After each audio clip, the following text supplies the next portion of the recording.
Hey, what's going on, guys? Welcome back to the channel, and today I'm going to walk you through my 3-step process that I use to teach my clients the false chord technique to sound like Corey Taylor from Slipknot or Phil Bozen from Whitechapel. Now, a couple things before we get started to keep in mind with the false chord technique. This technique, compared to other techniques like the fry technique, is a lot harder to learn and a lot easier to hurt yourself trying to learn. So, a couple things to keep in mind. When I teach, I always tell my clients that we have to follow 2 rules. And those 2 rules are rule number 0, you should always feel 0 pain when doing these techniques. And rule number 1 is that these sounds, you should be able to do them rather effortlessly. Maybe not as effortlessly as blinking or breathing, but pretty effortlessly. Another couple things to keep in mind on top of my 2 rules are that if you feel pain, rawness in the throat, scratchiness, similar to what you would feel if you had strep throat or a sore throat, you're doing it wrong. You're not placing the voice in the right area. Give your voice a break for 1 to 2 days until that goes completely away. Drink hot tea with honey to soothe the voice.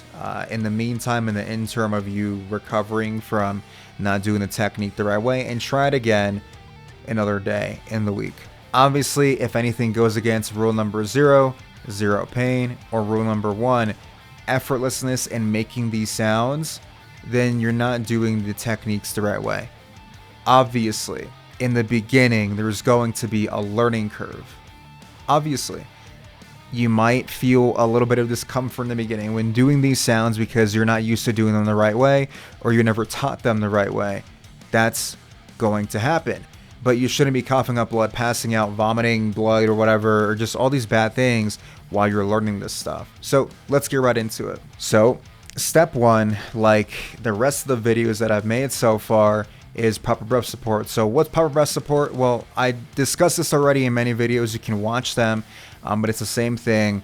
We're going to put our hand on our chest, hand on our belly button, inflate the belly button outward to have diaphragmatic breath support. And then we're going to make an S sound by closing our teeth, and we're going to sound like a snake by making the letter S with the belly inflated outward like this.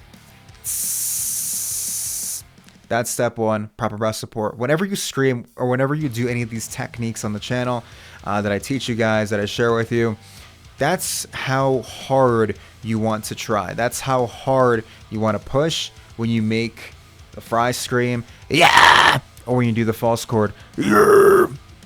Doesn't have to be this super like invested thing that you're doing where you're pushing as hard as you can, your face turns red, your veins are busting out the side of your neck. We don't have to do any of that. So this exercise, step 1, the snake exercise, that's how hard you should be squeezing. That's how much engagement, that's how much breath support, pushing out air you should be using for any techniques that we cover. Now on to step 2, and step 2 is engaging compression. And what is compression? Well, that's when we force the vocal folds close together very tightly. How do we do that? We say the word hut.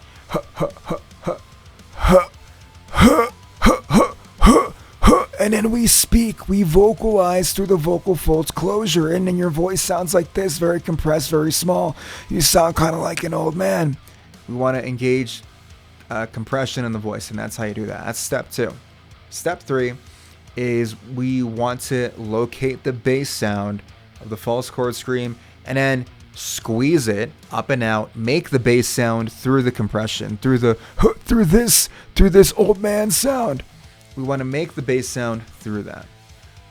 Now, what is the bass sound for the false chord? Well, I want you to pretend like you're a caveman. Maybe something like Sponge Gar or Pat Gar.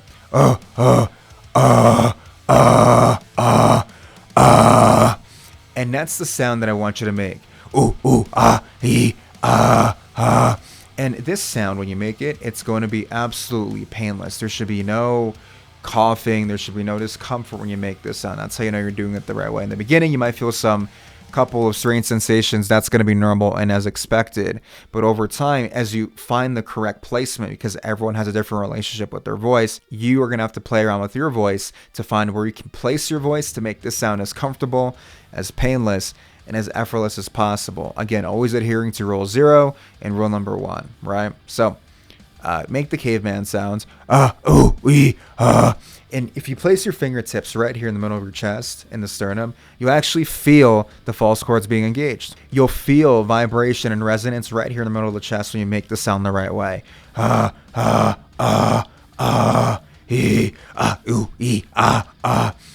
And that's how you can tell that you're doing the sound the right way. Now, the next thing that you want to do is you want to take this sound and recreate it, make it with vocal folds compression engaged, with the, well, you have your vocal folds closed like this. Now, something that might help you, that's helped some of my clients, is lowering the larynx. So this is my larynx in a neutral position when I talk. Then when I lower the larynx like this, my larynx is now lowered. It sounds kind of like I'm half yawning and my larynx is lowered.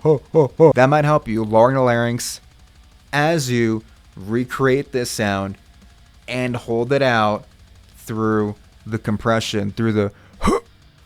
Now, I'm going to demonstrate so you guys can understand what I'm talking about, so we can put everything together. So, step 1, power breath support. Step 2, compression. Step 3, make the bass sound through the compression. I did my time and I went out. Slipknot, Whitechapel.